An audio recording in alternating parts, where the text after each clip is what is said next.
Bismillahirrahmanirrahim.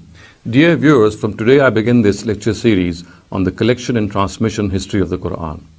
It is primarily based on a 15-year-long research, part of which also formed my doctoral thesis.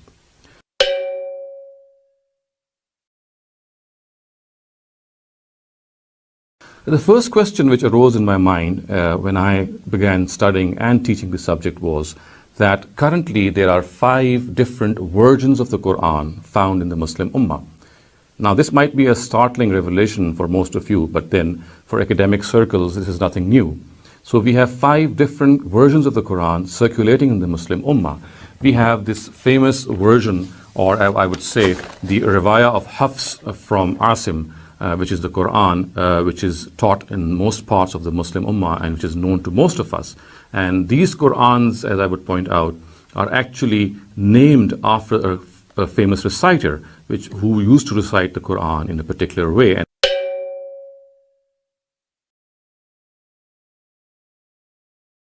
when I say reciter, it does not merely refer to pronunciation, it also refers to variation in words. So when I say there are 5 versions, it means that there are 5 different versions which have different words at times. There are verbs which are different, there are nouns which are different, there is a difference between plural and singular, there is a difference between declensions or the i'rab, and then we have other differences as well. So the first of these Qurans, as I said, which circulates in most of the Muslim Ummah, is called the Riwayah of Hafs from Asim. And the second of these versions is called the Riwayah of Warsh and Nafi. And this is also, this Quran circulates in most parts of Morocco and Algeria, and almost all of, in fact, Morocco and Algeria read the Quran on the Riwayah of Warsh from Nafi. Warsh and Nafi, and as I previously said, Hafs and Asim, all these are reciters. Hafs is the student of Asim, and similarly Warsh is a student of Nafi. And Asim lived or died in 127 Hijrah, and Nafi himself died in 169 Hijrah. The third version of the Quran, which is prevalent in most parts of Libya and Tunisia, it is called the Riwayah of Qalun from Nafi. Now, Nafi, again, he had 2 students. The previous version was from Warsh, and this is from his other student, Qalun. So this is the third version of the Quran. Now, the fourth version of the Quran is found in parts of Sudan, and this is called the Riwayah of Ad-Duri from Abu Amr. Abu Amr is also another reciter of the Quran. And may I also point out that Asim himself lived in Kufa and Nafi in Medina, and Abu Amr, of whose qiraat I'm just mentioning, he lived in Basra. And as I said, his Quran is found in most parts of Sudan. And finally, we have the Quran of Hisham. The Riwayah of Hisham from the qiraat of Abdullah ibn Amir. Abdullah ibn Amir was a reciter of Damascus, and he died in 118 Hijrah. So these are 5 different versions of the Quran circulating in the Muslim Ummah currently.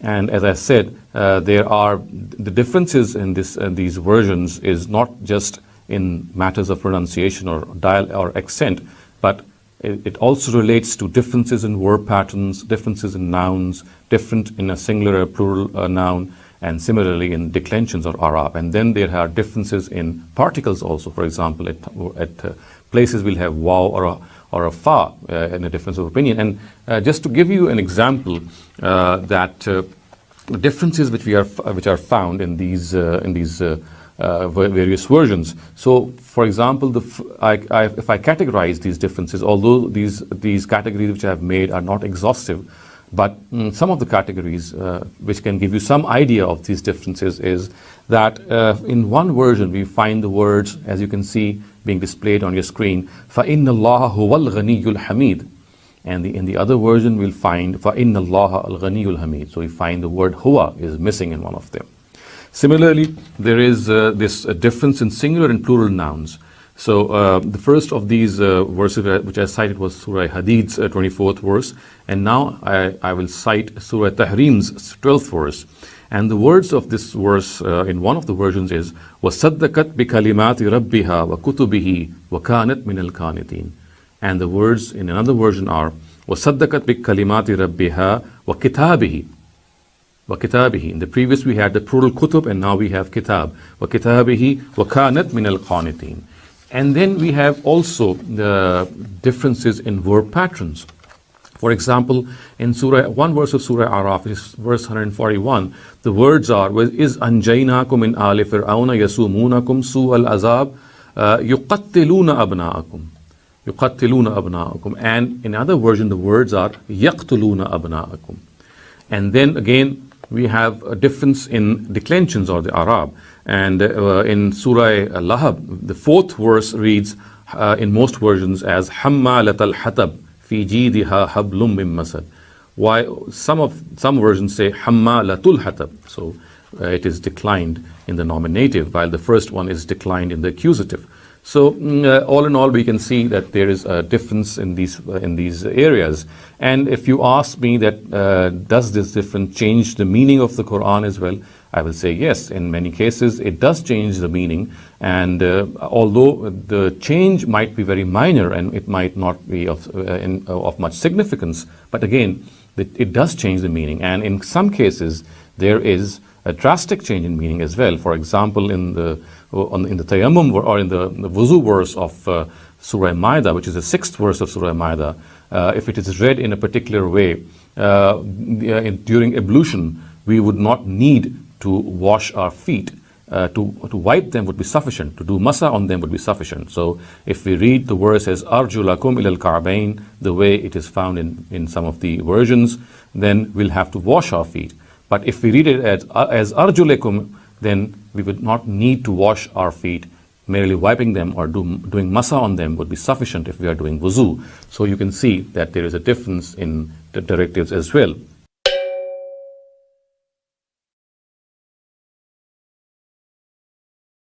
Now the question which now arises is that if there are 5 versions of the Quran circulating in this Muslim Ummah, then which one is the correct one? I'm saying this because there are other versions also which are classically accepted, but that I leave to the next point.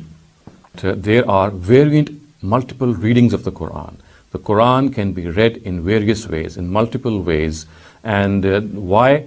Because our scholars say that these multiple ways have been sanctioned by the Prophet. But when they say this, they do not cite any criteria from the Prophet. But what they do is they cite their own criteria in this regard, and they say that if any reading of the Quran, any recital of the Quran is sanctioned by 3 criteria, then it can be accepted as a verse of the Quran. That particular recital will be a verse of the Quran. And these 3 criteria are very, very famous, and any person who has even a slight knowledge of the Qiraat science, he knows that a Qiraat or a reading should be in accordance with the rules of the Arabic grammar, and then it should be reliably traced back to the Prophet Muhammad sallallahu alaihi wasallam. And the third criteria is that it should be in accordance with any of the Usmanic copies. So any reading, any recital which is in consonance with these 3 criteria is regarded as acceptable. And may I show you, viewers, that if I show you this Quran before me and I open up any page of the Quran, you will find on its sides that other variant readings of a particular verse which is mentioned in the main text are mentioned in the margins, and you can see that there's hardly a page in this whole corpus of the Quran which is devoid of any variation in this reading. And this variation in reading, again, as I said, is basically acceptable to all our scholars if these readings conform to these standards which I have just narrated before you. And viewers, also interesting is the fact that these readings, as I said, at times they do not have a very significant change in the meaning, but at many a time we have significant changes in the meaning as well. Because when words change, when we find that there is a difference in declensions, in verb patterns, in nouns, the meaning obviously changes. And just to quote a very glaring example, in again the same verse, Surah Maida's 6th verse, we find that in the case of dry ablution or tayammum, now one verse has the words "Aw lamastumun nisa," or I would say most versions, which means that if men have had intercourse with their wives, and they do not find water for ablution, then they can do tayammum. However, in one of the other versions, which is or one of the other recitals, which is attributed to Hamza, a famous reciter of Kufa, the words are lamastumun nisa, which means that this is only allowed if a husband has kissed or touched his wife, and then he finds no water, and then he can do dry ablution. So in lamastumun nisa, the version which says lamastumun nisa, it would mean that dry ablution is allowed in the case of sexual intercourse between a husband and wife. But in the case, if the verse is read as lamastumun nisa, that is without an alif, it would mean that it is only allowed if they have kissed or touched each other. So you can see that merely this variation produces a difference in directives as well.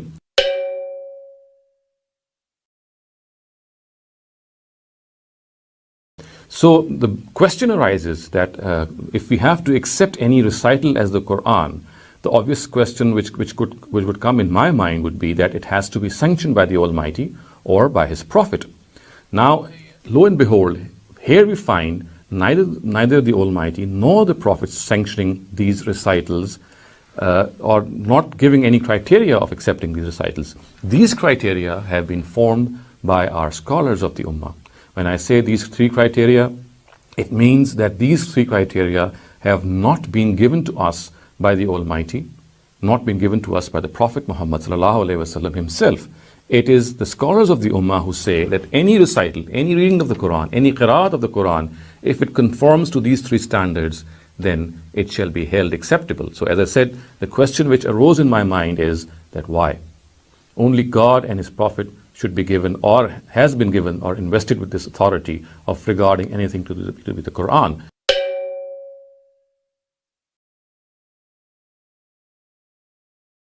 So how can we regard something which a scholar of the Quran, who is perhaps 100 or 200 years, who lives 100 or 200 years after the revelation of the Quran, who has given him the authority to decide what the Quran is and what it is not?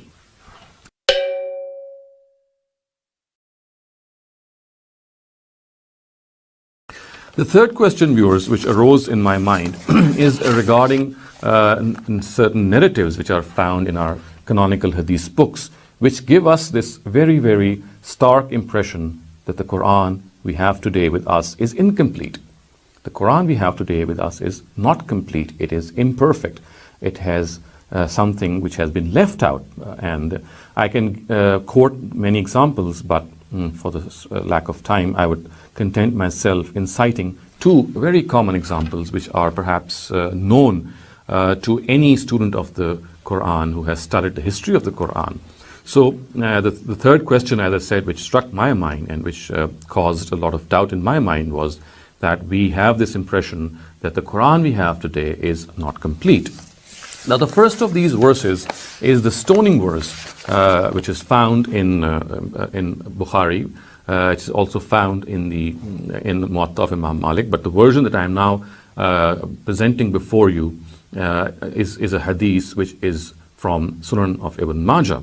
And you can see that the words are very startling, and which tell us that a particular verse of the Quran had been left out from the Quran, and it still exists in certain ahadith, and it was part of the Quran, but it no longer is part of the Quran. And let me also point out the fact that no other person than Umar ibn al-Khattab radhiyallahu anhu himself is the person who narrates this hadith. So the words as recorded in the Sunan of Ibn Majah are: قال عمر بن الخطاب لقد خشيت أن يطول بنا زمان حتى يقول قائل ما أجد الرجم في كتاب الله فيضل بترك فريضة من فرائض الله ألا وإن الرجم حق إذا أحسن الرجل وقامت البينة أو كان حمل أو اعتراف وقد قرأتها الشيخ والشيخة إذا زنيا فارجموهما البتة رجم رسول الله صلى الله عليه وسلم وَرَجَمْنَا بَعْدَهُ. Umar ibn al-Khattab said, I fear that time will pass over people until someone will say, I do not find the verse of stoning in the book of God. So in this way, people will be led astray by abandoning a directive from other directives or from among the directives of God. Bear in mind that stoning is the rightful punishment for a married person who has committed adultery. And it is established through evidence or pregnancy or confession. And I have read, Ash-shaykhu wa-shaykhatu iza zanaya farjumuhuma al-battata. This is the verse which Umar said has been left out from the Quran. And it means necessarily stone to death the married man and the married woman guilty of adultery. So this is what the conventional translation of this word is. God's messenger stoned criminals for this crime, and so did we after him. So this is the verse of the Quran which is operational today, on the basis of which punishments are given today by our conventional scholars the way they understand it, but it is no longer found in the Quran. Another example here is the suckling verse, and this hadith I cite from the Sahih of Imam Muslim. And here this hadith has been cited by none other than Aisha radhiyallahu anha. So the words are, An Aisha annaha qalat, kana fima unzila min al-Quran, ashru raza'atin ma'lumat, yuharrimna, summa nusikhna bi khamsin ma'lumat. فَتُوَفِّيَ رَسُولُ اللَّهِ صَلَّى اللَّهُ عَلَيْهِ وَسَلَّمَ وَهُنَّ فِيمَا يُقْرَأُ مِنَ الْقُرْآنِ. Aisha stated, among what was revealed in the Quran was that 10 known suckling drops of milk of a child will make him a foster son and hence make him prohibited to marry. Later, this was abrogated in a verse which mentioned 5 known drops. God's messenger died, and the verse which mentioned these 5 drops was among what was being read from the Quran. So Aisha radhiyallahu anha is supposedly saying that what makes a person as a foster son or a foster child is a suckling verse which says that 10 drops of milk when they are drunk by a child, and he becomes a foster child. And she says that this was abrogated by another verse in which instead of 10 drops, it was mentioned that 5 drops of milk are sufficient to make a child as a foster child. And what she says, which is something which is very eye-catching, is فَتُوَفِّيَ رَسُولُ اللَّهِ صَلَّى اللَّهُ عَلَيْهِ وَسَلَّمَ وَهُنَّ فِيمَا يَقْرَأُ مِنَ الْقُرْآنِ, that فِيمَا يُقْرَأُ مِنَ الْقُرْآنِ. She says that the Prophet died, and this verse was among those that was being read from the Quran. And viewers, we know that today's Quran no longer contains this verse. So the words are وَهُنَّ فِيمَا يُقْرَأُ مِنَ الْقُرْآنِ. These verses from among the Quran were from among the Quran when the Prophet died, and we obviously, as I said, these no longer exist. So these two are very prominent and glaring examples which testify to the fact that the Quran which we have today, if we go by these narratives, is incomplete. So as I said, this was the third question which struck me when I began my research.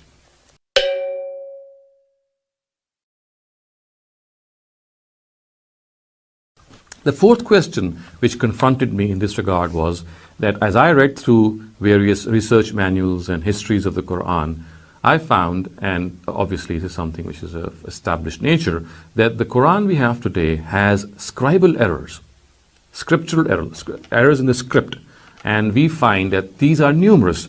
Thus, for example, we have extra vowels mentioned in various places which are regarded as redundant. They are written, but they are regarded as redundant by the oral tradition. We have extra alifs, we have extra yas, and we have extra vavs. And just to give you a few examples as they are being displayed before you on the screen, this is verse of Surah Naml has extra alif contained in it. The words are لَأُعَذِّبَنَّهُ عَذَابًا شَدِيدًا أَوْ لَأَذْبَحَنَّهُ. As you can see, the underlined word, the alif which actually succeeds the other alif is an extra alif, because the word is لَأَذْبَحَنَّهُ. Or if we don't accept this to be a letter which is redundant, then we find this anomaly that this verse or this word would read in a very opposite way, and the words would be awla asbahanna. It will be a negative particle instead of presenting the positive picture. Similarly, another example is from Surah Al Imran. This is verse 158, and here again we find an extra alif.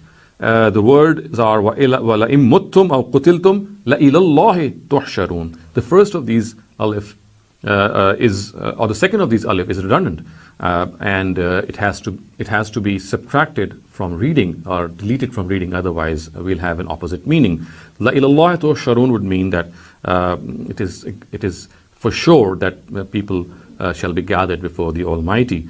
But if we read it with the second alif as well, then the verse would become La ilallah. Then we shall not, people, or you should not be gathered before the Almighty. So you can see there is an exactly opposite meaning. And the question is that scholars generally say that the oral tradition shall rule the written tradition, and these scribal errors shall be regarded or shall be disregarded.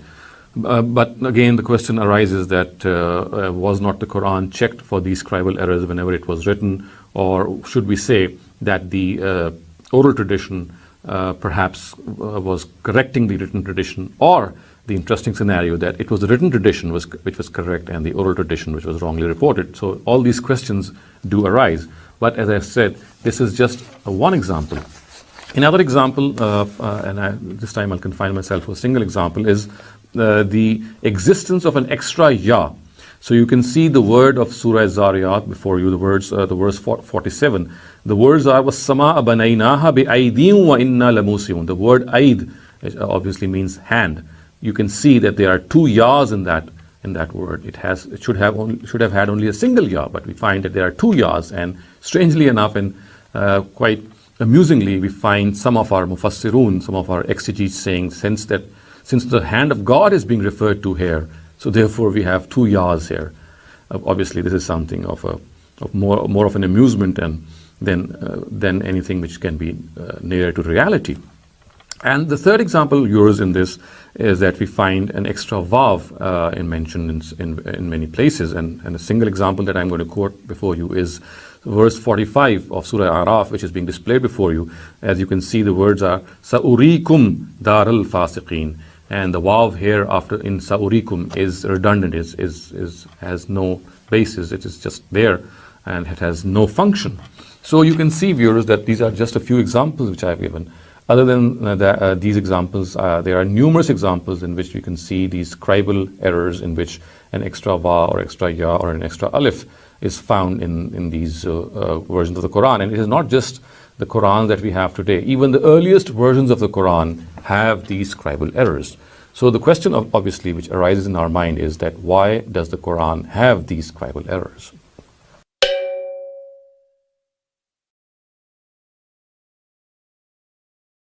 Now, the fifth question which arose in my mind at that time when I conducted my study and studied more deeply this subject, was that we know that in the times of the Caliph Usman Raziyallahu anhu, he had made copies of the Quran and he had sent them to various parts of his empire so that his duty as a disseminator of the Quran, he can fulfill that duty. Now, viewers, I was struck by this question because our source books say, most of them say, almost all of them say, that these versions or these copies of the Quran which Usman made in his times were different from each other. Now, the story goes, or the traditional account says, that Abu Bakr anhu had collected the Quran in his times in a single volume, and Usman anhu in his times, he summoned that copy and then he made further copies from that copy. Now, one would obviously expect that if copies are being made from a Quran, then they have to be true copies. They have to reflect exactly what the original copy said. And we also know that the original copy was a single version of the Quran. But we are struck again by this question. But when Usman made these copies, anhu, there were variations in these copies. There were differences in these copies. They were not reflecting what the original Quran of Abu Bakr had written in it. But we find that there are variations, and I counted once that there are at least 60 variations between these various versions as they have been given to us by our worthy scholars. And just to give you a few examples, it is said in the Kufan and the Basran codex of the Quran, which Usman sent, the words of Surah Baqarah's ayat, verse 132 are وَوَصَّى بِهَا Ibrahim. The words are وَوَصَّى بِهَا Ibrahim. However, in the Medinan codex, the words are وَأَوْصَى بِهَا Ibrahim. Again, we find this difference, this variation. So the question is, what exactly was written in Abu Bakr's version? Was it Wassa or was it Awsa? If it is Wassa, why was another copy made with Awsa? And if it was Awsa, then why was a copy made with Wassa? And obviously, viewers, we could not have seen both these words written on that Quran, because we find that Abu Bakr's version was of basically a single Quran, or a single version of the Quran. Similarly, viewers, in the Medinan and the Basran codex, the words were وَوَصَّيْنَا الْإِنسَانَ بِوَالِدَيْهِ حُسْنًا. However, in the Kufan codex, which Usman sent to Kufa, the words were وَوَصَّيْنَا الْإِنسَانَ بِوَالِدَيْهِ إِحْسَانًا. So in the Basran and the Medinan codex, the words were Husna. The last word was Husna, and in the Kufan codex, it was Ihsana. And again, another example, in the Iraqi codex, the words were هُوَ الَّذِي يُسَيِّرُكُمْ فِي الْبَرِّ وَالْبَحْرِ. But in the Syrian codex, the words are هُوَ الَّذِي يُنْشِرُكُمْ فِي الْبَرِّ وَالْبَحْرِ. So we have a difference of words. In the Iraqi codex, the words were يُسَيِّرُكُمْ, and in the Syrian codex, the words are يُنْشِرُكُمْ. So this was the fifth question which confounded me, that why were copies of the Quran in the times of Usman different from one another, and he even sanctioned them.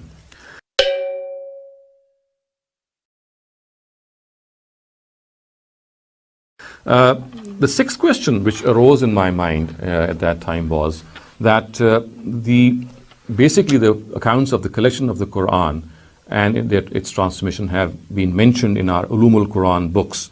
And these Ulumul Quran books obviously reflect our history.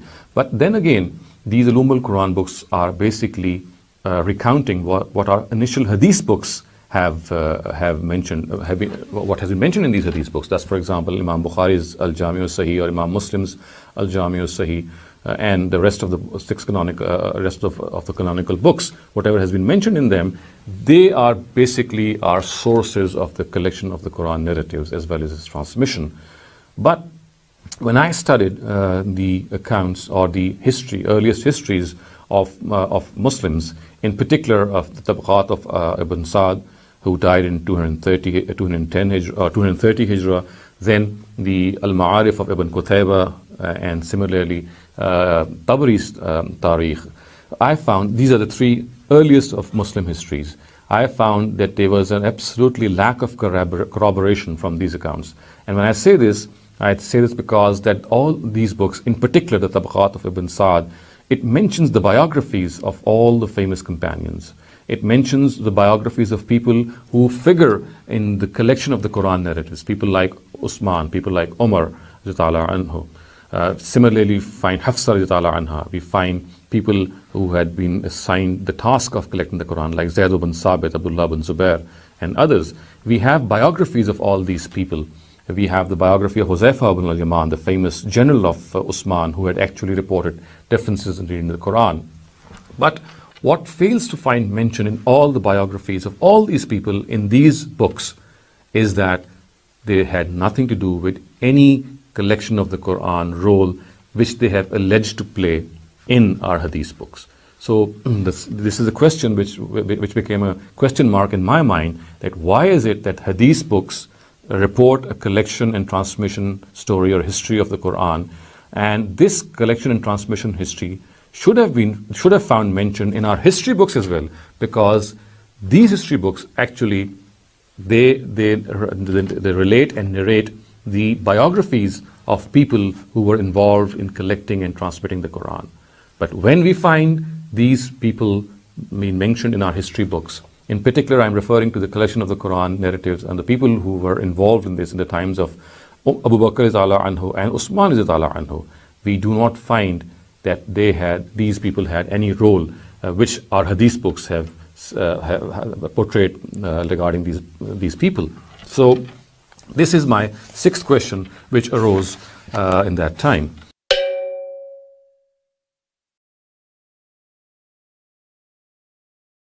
The seventh question which arose in my mind was that the chains of narration of these collection of the Quran narratives are extremely weak, and they, more often than not, in most cases, they hinge on a single narrator, a single person from whom it is disseminated. In the first couple of tiers, it is narrated by single people. Now, it is a very common established norm of historical criticism that when things of all-pervasive nature are mentioned by a few individuals, then they come to question. When the nature of something is such that it has to be transmitted, or it should have been transmitted by many people, but we find just a single person narrating it, and after him a single person narrating it as well, then it comes to question that did this event actually take place or not?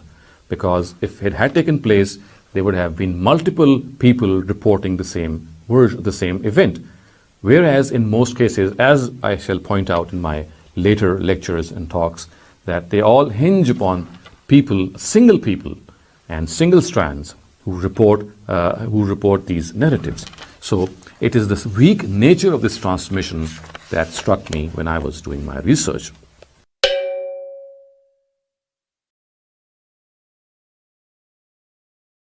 The eighth question which arose in my mind was that there is a serious and a severe difference in the reporting of the collection of the Quran in the Sunni and the Shiite books.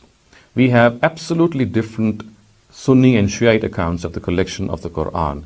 The Sunni accounts regarding the collection of the Quran have a different version of this collection, and the Shiite accounts, which are primarily based on the Kitab of Sulaym ibn Qais, Tabrasi's al-Ihtijaj, and Ali ibn Ibrahim al-Qummi's Tafsir al-Qummi, the way these books describe the collection of the Quran, and obviously they point out that it was Ali radhiyallahu anhu who was the first person who had collected the Quran, had he brought it over to the Sahaba, the companions who were gathered at the Saqifa of Bani Sa'ida, busy in electing the next caliph or the successor of the Prophet.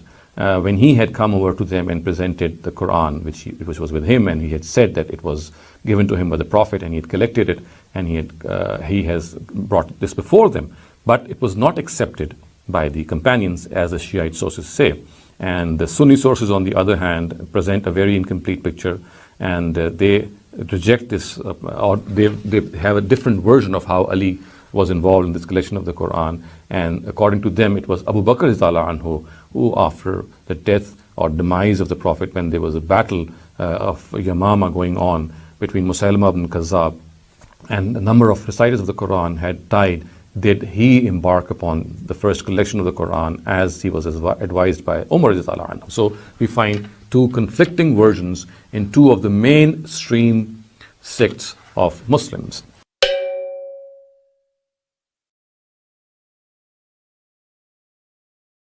Now, the ninth question which arose in my mind was that a famous companion of the Prophet, Abdullah ibn Masud, he is someone who was very close to the Prophet, one of his earliest companions. Now, he is a person from whom you could least expect what I'm going to just narrate before you. He said that the Mu'awwizatayn, or the last two surahs of the Quran, Surah Falaq and Surah Nas, they do not belong to the Quran. It was his view that these two surahs were not part of the Quran. And as it has been reported, that Kana Abdullah yahukkul mu'awwizatayn min masahifihi, that he would delete the mu'awwizatayn, the last two surahs of the Quran, from the masahif. وَيَقُولْ إِنَّهُمَا لَيْسَتَا مِنْ كِتَابِ اللَّهِ تَبَارَكَ وَتَعَالَى. And he would say that they do not belong to the book of God. So this is what Abdullah ibn Masud would say, as has been recorded by our hadith books.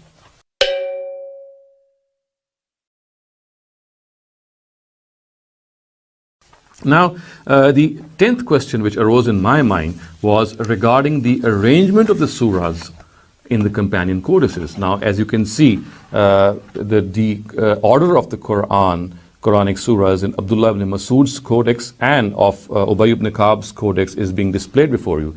And this has been brought to surface by Ibn Nadim's Al-Fahrist and Suyuti's Al-Itqan, and they have displayed this arrangement in their own books and said that this is how the Quran was arranged in the companion codices. Again, this question struck me that if the Quran had a different arrangement in different companions, and the Quran of Usman again had a different arrangement, then which is the correct arrangement? Why should we give up the arrangement of the other Sahaba and we stick to the arrangement which is found in the Codex of Usman radiallahu anhu? So the numbers that you see, viewers, being displayed before you are the numbers which are found, are the numbers of the surahs. They represent, each number represents a surah in the Usmanic Codex. So these numbers actually are the surahs which are the Usmanic surahs, and the way they have been arranged in these two codices of Abdullah bin Masud and Ubay ibn Ka'b respectively, you can see how starkly this arrangement is different in their codices.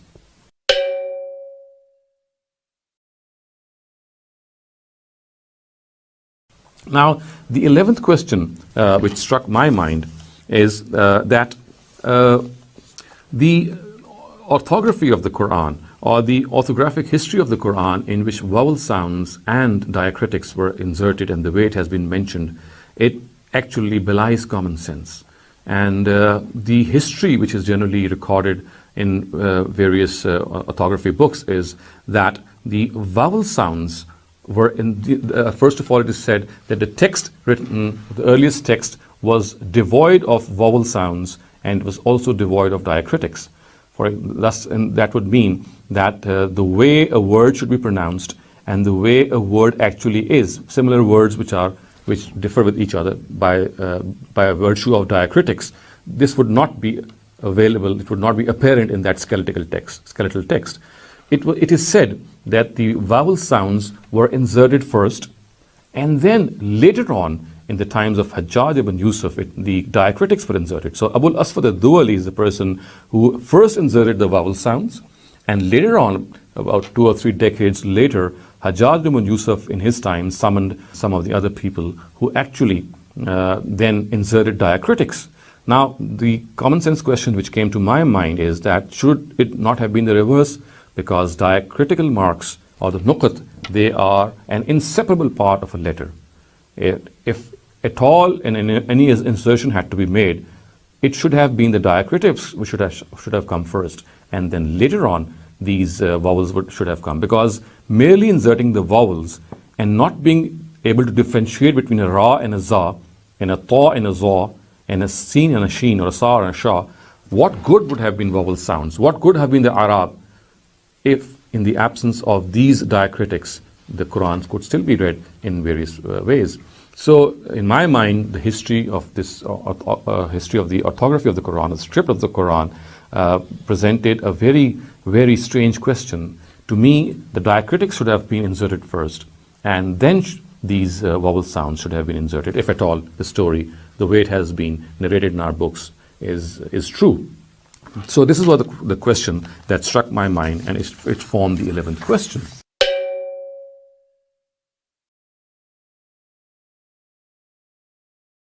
Now, the 12th question which struck my mind and which also caused doubt in my mind was that famous narrative which most of you would be knowing is the revelation of the Quran on 7 ahruf. It is said that the Quran has been revealed on 7 ahruf, and this again, this narrative is found in Bukhari, it is found in Muwatta, it is found in its variations are so many that most of our scholars regard this narrative to be mutawatir. They say that it is a mutawatir hadith, and strangely, not a single person is in a position to decipher what actually is the meaning of this narrative. We find different opinions, a plethora of opinions, people citing over 30 interpretations of this narrative. And a person of the caliber of Imam Suyuti has said that this narrative is among the mutashabihat, or the meaning of which is only known to God.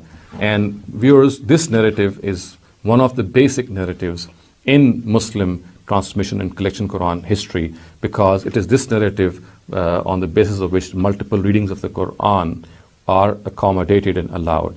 And lo and behold, we find that our Muslim scholars, they have different opinions regarding this narrative. When it is said that the Quran was revealed on 7 ahruf, we are not in a position to definitely say what this ahruf means and what the word or the letter 7 or the number 7 refers to.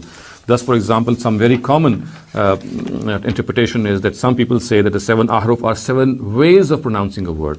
Some say that there are 7 types of Quranic verses. This is what the meaning of 7 ahruf is. Other people say that 7 denotes 7 dialects of Arabia. Some other people say that 7 denotes 7 different types of Quranic verses, and so on and so forth. And we have even scholars who say that it denotes 7 synonyms of the Quran.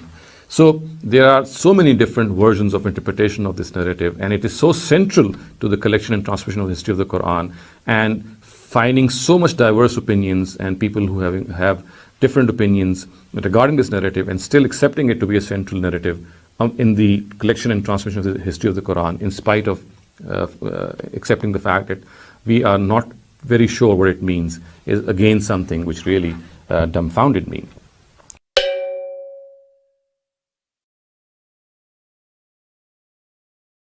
Finally, viewers, the 13th question, and I would say that these are some of the questions which I am citing before you. There are several others as well which came to my mind, but these are some of the ones which I would present before you. So the final question which came to my mind was that we are generally introduced and told that the Quran was transmitted in such a manner that there were thousands of memorizers of the Quran. There were heaps, and there were such a large number of people who had memorized the Quran partially and completely, and then these memorizers had transmitted this memorized Quran to the next generation, and so on and so forth.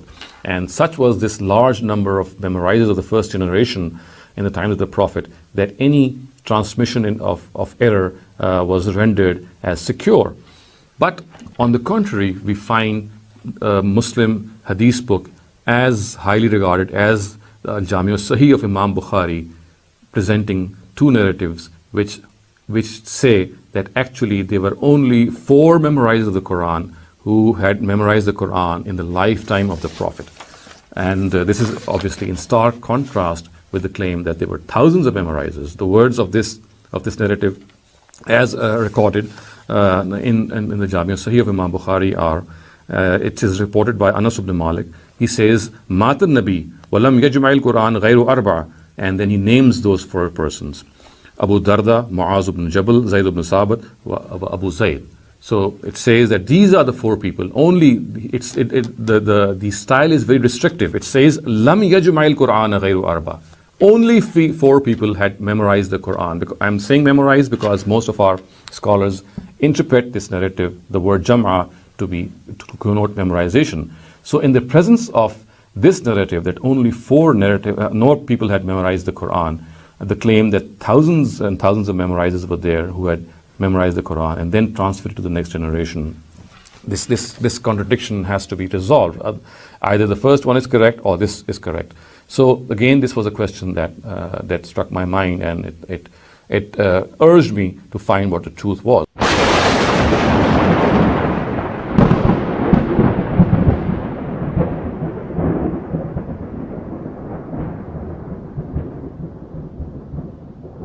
The Quran we have today with us is not complete, it is imperfect. Islam as we know it did not exist in the 7th century, but evolved over a period of 200 to 300 years. The Quran probably was not revealed to one man in a 22-year period, like the classical count says, but likely evolved over a period of 50 to 100 years. The conclusion they're coming to is the history of Islam, at least from the time of the Caliph Abdul Malik and before, is a later fabrication. The Quran is a man-made book that has a lot of changes, that it went through a process of early editing and redactions that continued for a while. We're not talking a couple of years, we're talking hundreds of years, and that more and more discoveries are supporting this particular theory now. Kita bangga menghafal Al-Quran tapi tidak memahami Al-Quran. Senang mengulang berbahasa Arab tapi tidak mengerti bahasa Arab. Suka membaca Al-Quran tapi tidak memahami maknanya. Akhirnya apa? Menjadi keledai di Indonesia.